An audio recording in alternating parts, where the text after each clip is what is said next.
Mark Topping, another Badminton Talk podcast. It has to be a Saturday, the 4th of September. How the hell, Mark Topping, are you doing? I'm doing great, John. Not too bad at all. Still chuckling away. And what about yourself? Yes, Mark. Well, it's now like it's kind of back to school. The schools are back. The colleges are going back.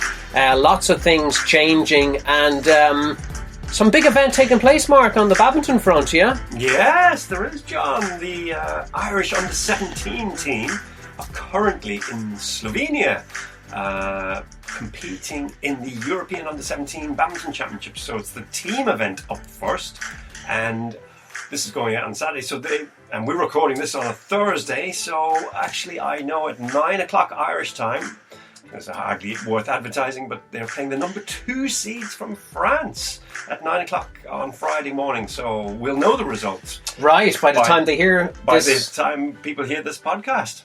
Yeah, and I'm doing a little research, Mark, while you were yapping there. I see on the Saturday, when this is going out at 6 in the evening, France plays Scotland and Slovenia play Ireland. Oh, good, yeah, good. So home nation against Ireland. Home nation versus Ireland. And then on the Sunday, France play Slovenia and the Scots play the Irish. So brilliant. What time is the Sunday match at? The Sunday match is at 2 p.m. So Irish time? Yeah, 2 p.m. Irish time. If you're looking to put these times into your diary, everything will be on Badminton Europe TV, and just go on to that or Google it on YouTube. Exciting stuff, Mark. Fair play to Michael O'Mara and Georgina. They're doing terrific stuff. 2 weeks away. Yes, it is. It's not a jolly, is it, Mark? Some commitment to look after our under-17 badminton talent. It's absolutely fantastic. 2 fine coaches, so they're all in good hands. I'm sure there are a lot of strict COVID regulations that everybody has to look after and maintain. Actually, just going back a little bit to the sort of administration, I believe you can stream. We can actually see some of the matches on the Badminton Europe website, on Badminton Europe TV. Yes. So yes, look out for Ireland.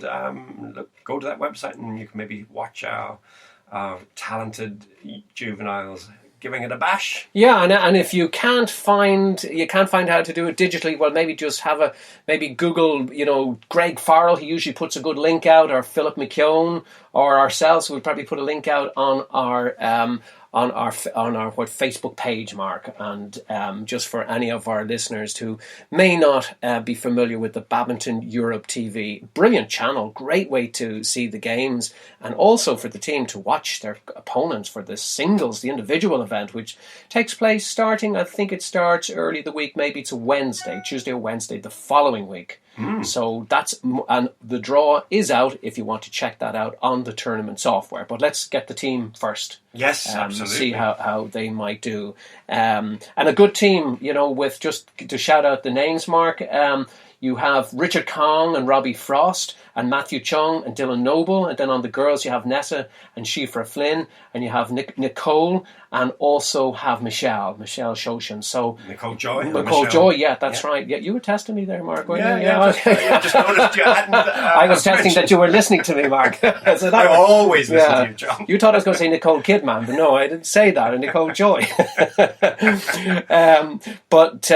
Look, it's a wonderful experience. Some of them are a year or two under their age, so fantastic experience for them. And of course, some of the others, Matthew already played in Poland 2 years ago, so he is the kind of senior citizen in that kind of setup. So always good to have, someone of that kind of mixed talent and mixed experience to, help everyone else along. But Mark, is there anything else we need to do before we introduce our guest, which everybody will know? Seamus Halpin, yeah? Yes. Well, what's Seamus doing on that? Yeah? On Facebook, Seamus has been putting some posts up. He looked posh. Yes, he had obviously been given a uniform, nice smart looking suit. He looked very, very smart. And, he looked a little older, I thought.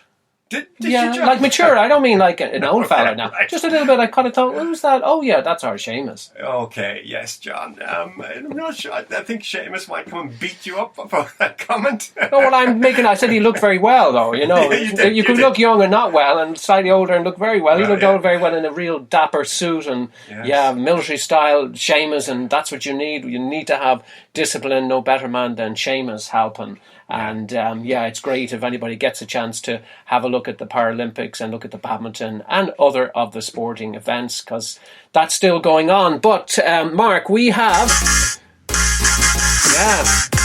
our music. Yeah, we have our music here on Saturday, the 4th of September 2021.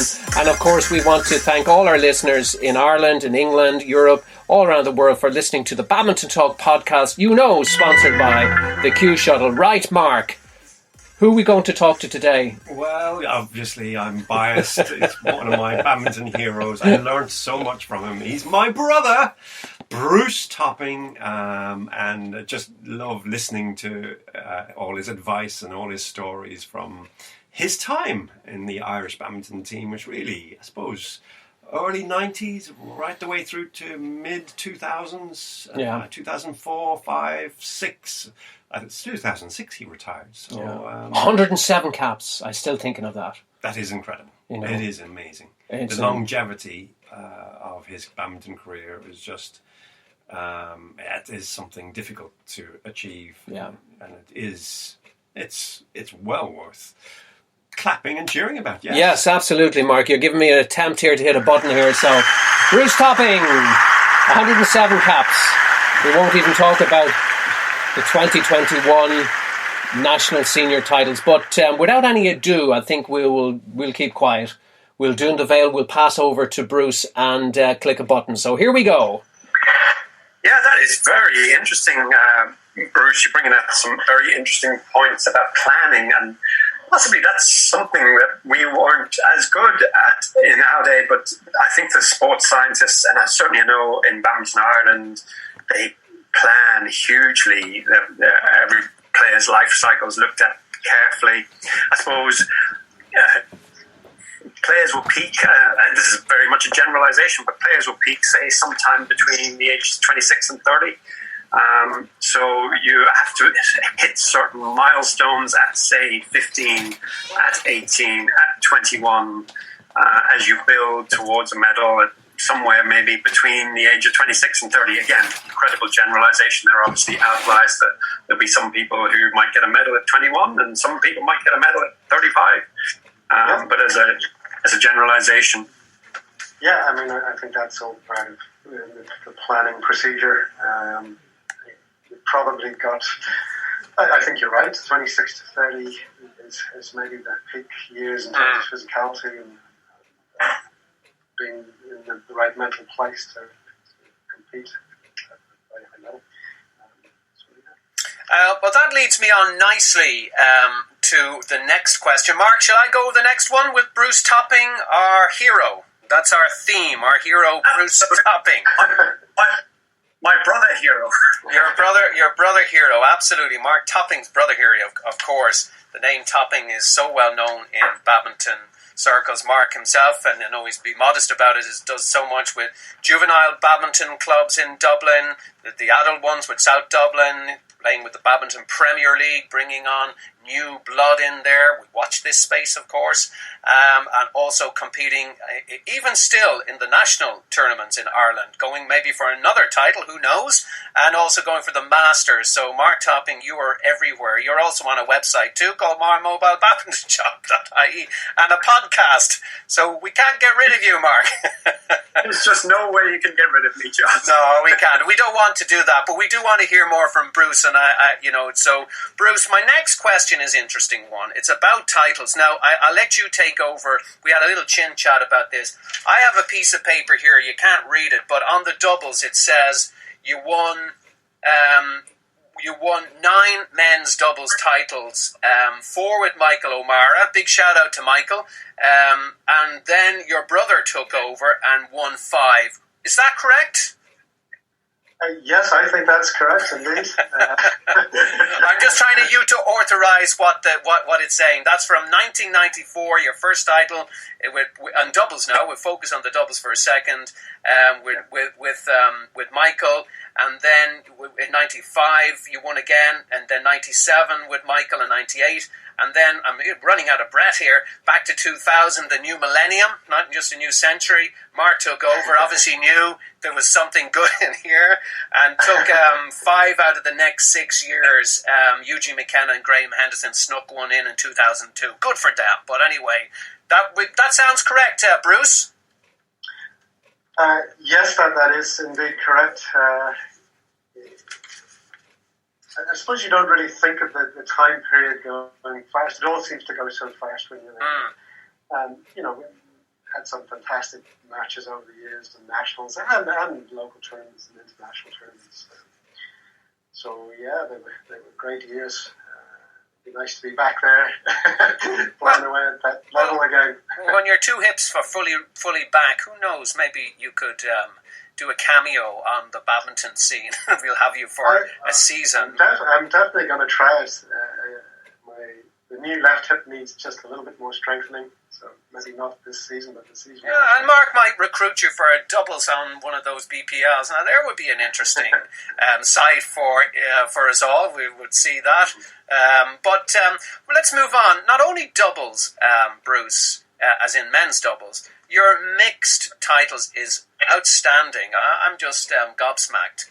I'm looking at it from 1993 to 2001. I'm looking at those 9 years, and it's documented. And I'm only saying this. I think it's 10 mixed. You have one, and I think you can comment on that. But I'm looking at 4 here with Anne Stevenson, 93 to 96, Claire Henderson, 97, and then Jane Plunkett for the next 4 years. Bruce. How do you do that? How do you take and where's the extra one? Or do we'll have to have the stewards' inquiries into that, Bruce? Yeah, I mean, I definitely, the first one I won was in '93. Okay, and that's I remember that well. And then there was definitely 5 with Anne. So it's got to be between '93 and '99 or something. Okay, but. Again, I love playing all 3 events. Lucky to have very good partners, doubles and mixed, all the way through. Mixed wise, my first national was Anne Stevens. Anne Stevens was a real benefit to me. She was such a solid player, very mentally strong, and knew exactly what she was doing on the court. Superb in that full court. And I was basically the young fella at the back who could, hit it fairly hard. But she would control the game from the net very well. And that gave me a lot of confidence to go on. And then Bruce, just to because I'm interested to also, most players tend to be good at 1 or 2 disciplines in the sense, and usually one stands out. But you were all disciplines, and I don't know, is it 2 or 3 singles titles you won? I'm looking at 95, 99, and 2001, and maybe you can comment on that. How do you do that? How do you prepare for all these disciplines and achieve such great success? This is one of the things I might actually change. I mean, was it entirely sensible to play all 3? I mean, it was a massive physical challenge for me to do that. Could I have been better if I just played, say, doubles mixed or just singles? Probably. I mean, there were times when I was exhausted from playing singles, having to try and keep going on the doubles and mixed court. That's a good point, yeah. But, I loved the challenge. The physical challenge of singles was just magnificent. When I was at my physical peak, I just felt real confidence on the court at that stage. And for me, I was quite very quiet individual, quite shy when I started out. And the physical preparation was almost the thing that gave me the confidence then to go on and compete. So, as I said, not the physical challenge of singles. Doubles slightly different. There's different skill sets, and obviously as I got older, I just played less singles. Really worked on the doubles and mixed skills. But you wrote yourself into the books, Bruce. You won the triple.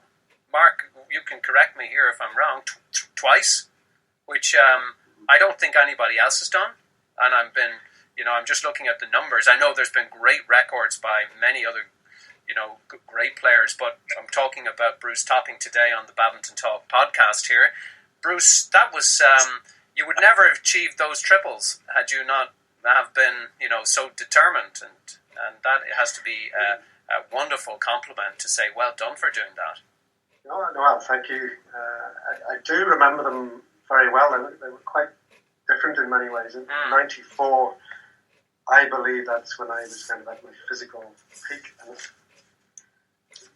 I was at that stage. I was kind of obsessive about the aerobic and anaerobic fitness, and that's when I would do things differently. And Mark mentioned the yoga and right. mobility and flexibility. I didn't do enough of that, whether I had the time or wasn't aware about it. But at that stage, I was aerobically and anaerobically fit enough to play all three. And 94, while I was tired at the end of that, I still think I had something left in me, despite having played, lots. It was 15-point games, some 3-set matches in there. But I just felt, people talk about being in the zone for certain times of the career. That was a sweet spot for me. I never thought I was going to lose those matches. I'm not being disrespectful to the other players there, but I believed I was going to win everything that year. 2001 was slightly different. I didn't have the same physical capacity. It was a bit of a surprise for me, and actually I really struggled through that one. I remember it was 18 matches. Single doubles mixed to do that in the course of the weekend. And by the end of it, I was in bits. It's a lot. I remember going out with my family for a meal afterwards, and I couldn't really physically eat. I just felt so drained. I just had to go home. And Bruce, to many of our listeners here, and there's a lot of young listeners, because I know they're telling me and telling Mark during the podcast, on the Badminton Talk podcast, that it's wonderful, these interviews, and I'm talking about young 16, 15, 17-year-olds, so there's a really good audience here. But, what year did the score system change? Because you won a lot with the old score system, so the new score system allows you to win points quicker, whereas, as we all know, the old score system, unless you had control of the serve, you didn't bank the points. So, up to, was it the early noughties, Mark? Was it somewhere around there? Bruce? It was around about 2001, because I remember they were experimenting. In 2002, they were experimenting with the score system. Yeah. In 2003, we played that awful system, which was five games to 7. As a trial. And they played the Commonwealth Games in oh golly, on that, and I don't think anybody really enjoyed that. Yeah. So you look at, if you put that into context, and if you say you're at your physical best in 94, 95, whatever, and then there was a change in 2001, you went through all the old score system in those records, which is another. Amazing achievement in its own self, because I think young players today sometimes don't realise how physical demanding, and even Ray Stevens, who we were chatting with on the podcast there a month ago, was the same. You had to be so fit. It was crazy stuff, and usually if you took a break, you got a 10k run in during the day as your break. That's, I remember him saying that. Yeah, I just drop in there. Yeah, it was an exceptional performance, an incredible physical performance, because I would estimate that the old scoring system compared to the new scoring system, the matches would last, I would guess, on average about 30 to 50% longer than they currently do with this current scoring system. So we were on the court at least a third more than the current players are today. And to do a triple back in 1994, and Bruce played every event in a lot of tournaments, not just the Nationals. I know we're talking about the Nationals, but we used to play the Autumn Open, the Mount Pleasant, the Ulster Open. There were some fantastic tournaments, and yeah, it was an incredible physical game back in those days. And Bruce was as I say in my introductory comments, I thought he revolutionised the way badminton players approach badminton, because he realised how physically fit you had to be to compete at this game. Yeah, well, I mean, I you know, like you think of, I sometimes think, and you'll know this player, Bruce, Jim Colfer. Like Jim is, I mean, I've got to know Jim, well, a little bit through his run zone shop. He was, as a player, was quite serious, and, you know, like, you never know someone till you know someone. So it's very, I don't want never to be judge and jury, but he was, to me, he had to, you know, he was the fittest guy you could perceive. He was always on a skipping rope. He was doing his times, and yet he could never win a national title. Yeah, I think he was maybe a bit unfortunate because I remember Jim as a very fine player. Yeah. And when I was coming up, you know, I would, before I started winning titles, I would generally run into Michael Watt or Jim somewhere in the semi-finals, and I'd never beaten Jim up until I played him in that first Nationals final. And it just so happened that I was in the zone at my physical peak there, but to win that. But yeah, Jim would have deserved a national title. He was a serious athlete. Yeah, but yeah, and I know we're not kind of doing a podcast on Jim. We're doing it on Bruce. But Bruce, my point is, it's so hard to win a title, and yet, you know, you've won. What is it again? 19, 20, 20, whatever it is. You've won, you know, the record book stand from and the point we were making here to our listeners is 2 triples. It is incredible, and I hope at some stage, Mark, it is. Perhaps we should have, you know, and it needs to be recognised at some stage in badminton, because and also the story told to as we're telling the story to our younger listeners, and I say our younger listeners because they can learn from the currency that Bruce is sharing with us today on the Badminton Talk podcast.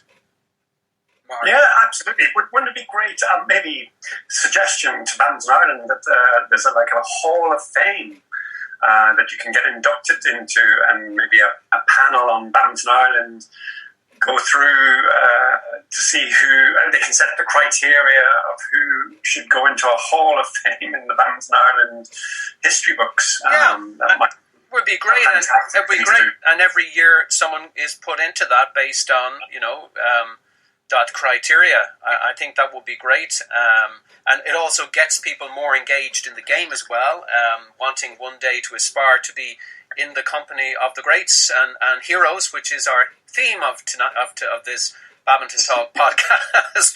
You said the word, Mark, before I played the music, if you remember. I did, yeah. And that wasn't a setup, Bruce, so there you go. We were on the same wavelength. So, okay, Mark, I think it's question 5 over to you, I think, at this stage. I think what we'll do, maybe we'll amalgamate questions 5, 6 and 7 and get Bruce to talk a little bit about his Irish badminton career. Okay. I mean, a couple of questions. According to Google, you've played for Ireland 107 times, but you can confirm that when you get a chance to talk when I finish. That might be next week, by the way. Sorry, Bruce. Well, go ahead, Mark. And do you remember your first cap for Ireland? Who did you play against? Who did you play with?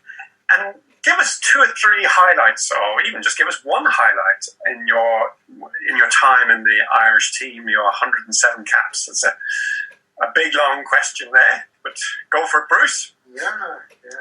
I do remember my first cap well. It was 1991 at Triangular, and I played in the one. Didn't play against Scotland, but I played against Wales. And it was a 7-match format, and I was playing second men's doubles, and I played with Michael Watt against 2 guys you might remember, Andrew Spencer and Mark Richards of Wales, who were both very, very good singles players, and Andrew, I think, particular, who was a good doubles player. But we got absolutely hammered. And that was and you don't mean drunk, you mean beaten. Yeah. Sorry, Bruce. Some of our listeners might associate that word differently. No, I don't think hockeyed. I think is the hockeyed. word. Yeah, okay. But yes, so that was it. But this was it really, unless you're a real superstar coming into an international setup, I think coaches need to recognise it takes time for people to build in, to feel comfortable in the international setup. And there was at least 3 or 4 caps. Each time I really felt part of the team or believing I should be there was 93 when we went to Helvetia Cup in Austria. And that's when I started feeling really confident about playing for Ireland. The results weren't great up to then. But then we quickly progressed from there. 95. We had that was again what I call my first physical peak. Really was in the 95 in the Helvetia Cup in Cyprus, and I was played with Michael O'Mara and Anne Stevens throughout that, and Ireland actually we finished third in that group, third in that tournament, and qualified for the Europeans, which was massive. There were some good teams there. Ukraine won that tournament. Bulgaria was second, and I think for me, I went through that tournament. It was a group of 6, and I played 5 mixed, won them all with Anne. Wow! And the men's doubles, I played 4. I was rested in 1, and Eugene McKenna played with Michael O'Mara. But it came down to the 3rd, 4th playoff, which was, whoever won that was going to be promoted to the Europeans the year after. And Michael and I were on court at 2-2 with the Swiss. And that was just such an exciting match to be in. Wow. We'd been really dominant the whole way through, but we lost the first set to the Swiss. And this match got really tight, and the quality of the game went up. And we really started playing very well and turned it around. And Mike in particular that day, he really started pushing forward and dominating. And we won it. But that was a fantastic trip and fantastic feeling. And, I'm thankful to Michael because I learned a lot from him. He was a fantastic doubles player. So I was watching him on the court, how Michael performed. So he had been playing for Ireland for several years before I had. So there was learning there, which I took forward eventually in my career and playing with Mark. So that was a peak. Then around about the 1999, 2000s, I think that's when I managed to get 95, 96 wasn't great. I had back injuries from cricket and the funding and BUI as it was then, they had funding problems. So we weren't going away on as many trips. But it started picking up again in 1999 and we had some fantastic results playing with Mark in an Irish shirt, but also in individual tournaments. How did that transformation happen on an international? You moved from been with Michael O'Mara for quite a strong relationship, and you can see that. And obviously, Michael's name is, like yourself, is well known and respected. But then Mark transitions in. Was that because Michael was coming to the end of his career at that stage, Bruce? Just for our listeners, because I know they would be interested to know that. I think it was 97, 98. I think Michael had decided that he really wanted to stop. Okay. You got to bear in mind he started 5 years before I did. In terms of getting into the international team. Yeah. But it was a long career for him, and it was just the right time for Michael at that point. And actually, I was struggling physically at that point. Really struggling with a back injury, and what really picked me up was Mark. I'd obviously played with Mark before I played with Michael, but just the way the Irish setup was, then they wanted me to play with Michael for a bit. So, very tough on Mark to just stop playing with him, but came back and you have to do what the boss tells you, Bruce. You know yourself. Well, yeah, I mean, there's aspects of that. I know, but the politics of it. It's a difficult one. But Mark was so up for getting back into playing international tournaments, but not historically. Ireland had really, apart from a few players, had never really thought about going on the European circuit as a home player. Wow. And it was Mark then, he had the ambition to really say, Bruce, do you fancy having a go at this now? I would have loved to have done it, but I would have always thought, well, where's the money coming from? What are we going to do? Sure. But Mark says, let's just go for it and do it. And I owe so much to him, because suddenly you're thinking about qualifying. We were looking to see, could we possibly qualify for Olympics, or could we go and do well in the Commonwealth Games? And to do that, you need the 2-year, 3-year cycle of qualifying points. And that's what we were doing it for. And that gave me a new lift and a new focus. And we had some fantastic trips on the European tour, as well as playing internationally. And definitely a peak there.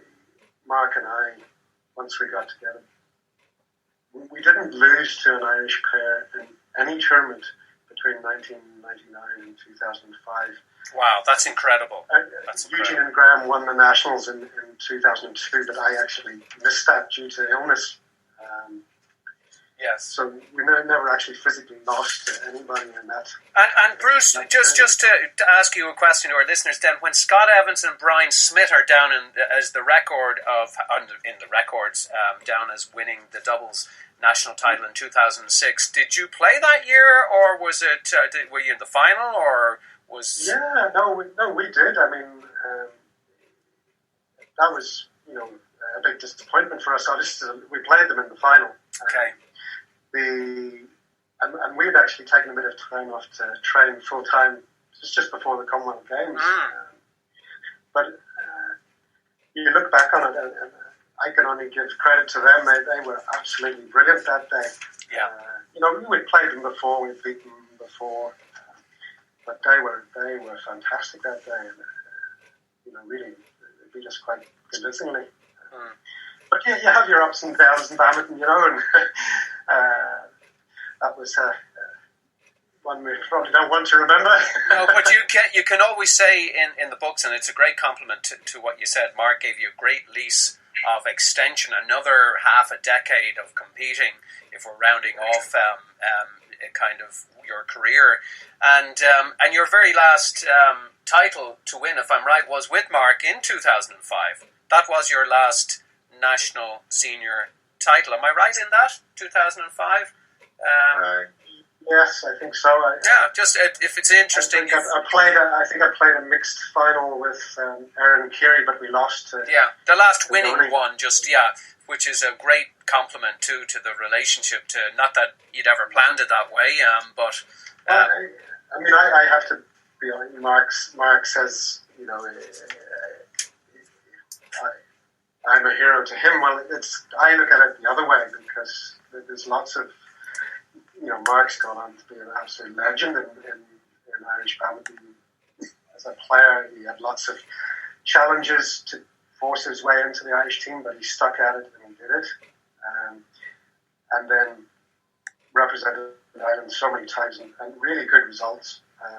And then to go on afterwards and done everything he's done in coaching and helping build badminton in Leinster is remarkable. So he's a bit of a hero to me, really. Well, that is wonderful to hear Bruce saying that. Bruce, since you've mentioned that, we will be doing a podcast on Mark Topping at some stage. I might be calling on your services on that podcast. I think so. Yeah, so that will be, it will, so kind of be careful what you say for the rest of the podcast, because he could get you back. But thank you for those kind words, Bruce. That was very good of you. No. That made me smile. Well deserved. Yeah, no, look, my whole thing is fun and enjoyment. I just love the badminton. So, and I got so much out of badminton. So if we can give opportunity to anybody to play this wonderful sport and go for it, it's just fabulous. Yeah, I think Mark Richard Vaughan said it very well in the podcast. Do you notice, guys, we like throwing names in on the Badminton Talk podcast, but that's kind of good too. But he did say, like, badminton sets you up for life. It doesn't, like, it's not where it ends. All that good training, conditioning, preparation, diet you talk about, nutrition. Bruce and Mark talks about the stretching now. All this helps you.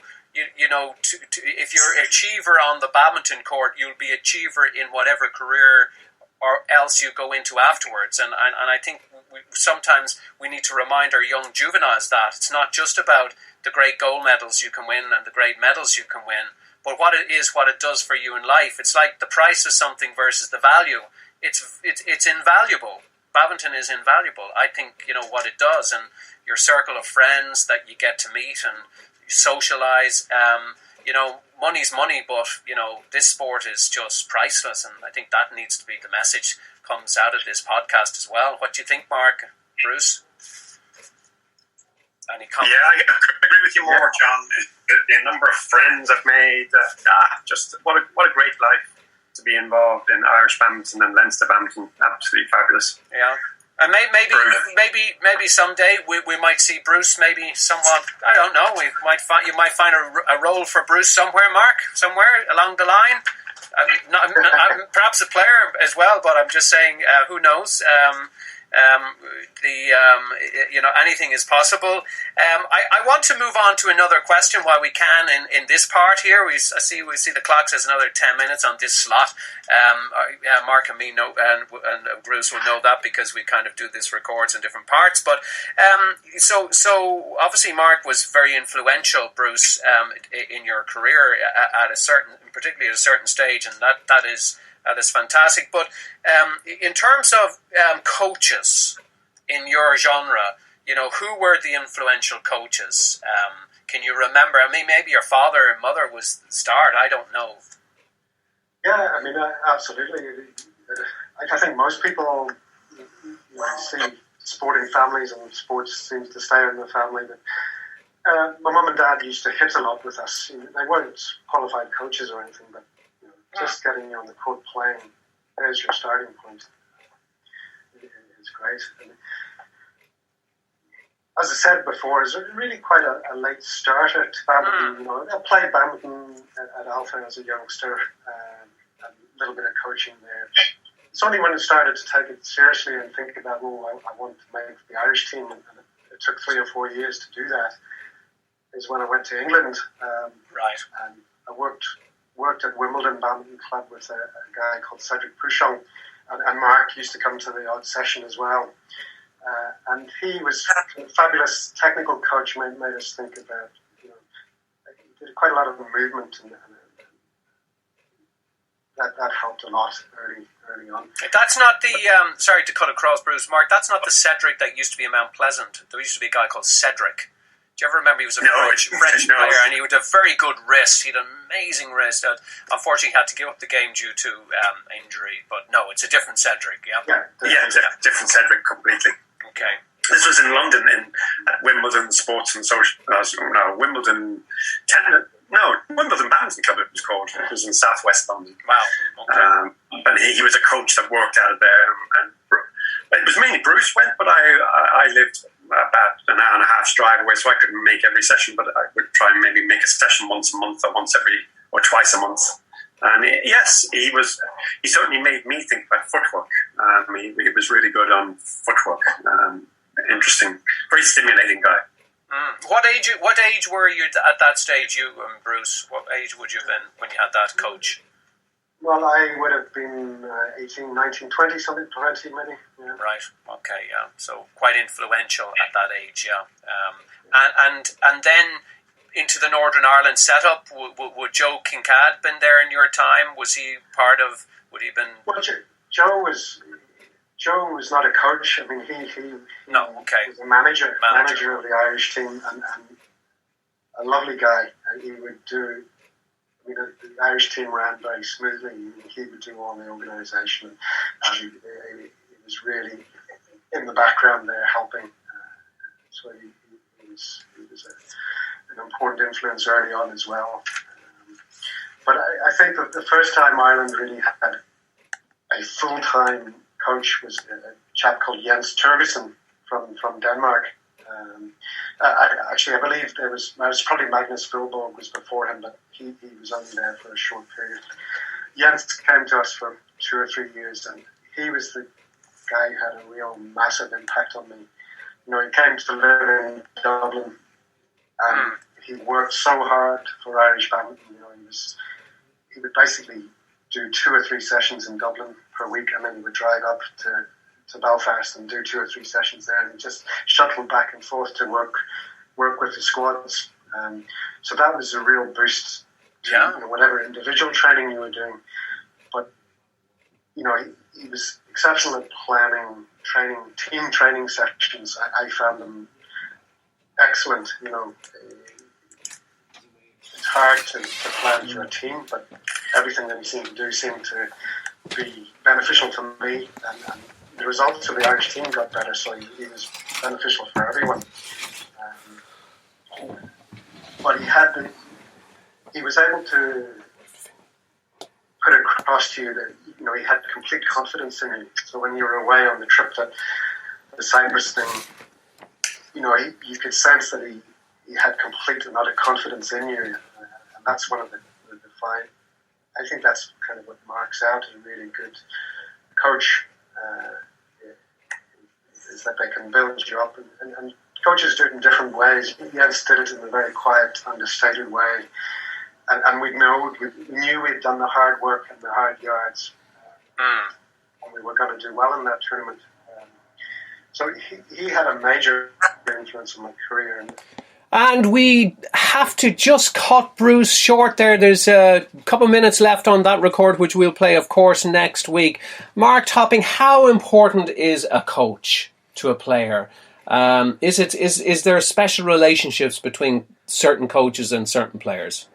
That's an interesting question, John. Yeah, I suppose the way I would maybe ask the question back, what if the coach wasn't there?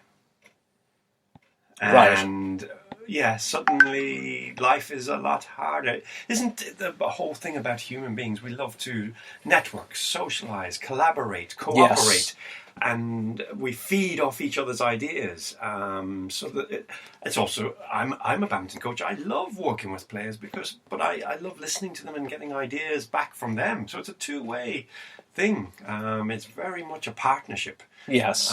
But if you don't have a coach, I think you're behind the curveball right away. Yeah, no, you're right, Mark, and as I think you always said, don't be afraid to take information from different coaches. Absolutely. Even your regular coach, as good as he or she is, somebody else might say something to you, another coach in a tournament or in different country or different part of the province. Listen to what they say, but you don't always have to agree with them, but it's worth listening to it. That is a very wise advice, John. That's very good advice. Well, look, Mark, we will continue to talk more about the coaching. We're running out of time here on the Badminton Talk podcast, brought to you by the Q Shuttle. Mark, badminton coming back, is that right? Am I hearing the right sound bites? Absolutely. I saw the government laid out their roadmap there on the 31st of August, and according to the government anyway, indoor sport returns from the 20th of September. Now, Badminton Ireland, as of this day, this is Thursday, Thursday the 2nd of September as we're speaking at the moment. I believe they have to go in and talk to the indoor sports policy people and work out how that actually affects badminton. But you would think, wouldn't you, that doubles is back? I would. But we'll wait and see. Wait and see. Well, look, Mark, that is great news. We're almost running out of time here on the Badminton Talk podcast. We will squeeze in a Q Shuttle Badminton, Mark, on September 19th. Are you ready for the singles again, Mark? 10 seconds. Yeah, absolutely. Everybody knows I'm a doubles player, but I have enjoyed the singles in Baldoyle Badminton Centre, 19th of September, 10 a.m. Should be going out on social media in the next 2 or 3 days. Yes. Chat to us if you want to join. Okay. We're just out of time. Have a great weekend, Mark, and a great week. And we'll see you all again next Saturday, 11 o'clock. Bye, Mark. See you, John. Bye.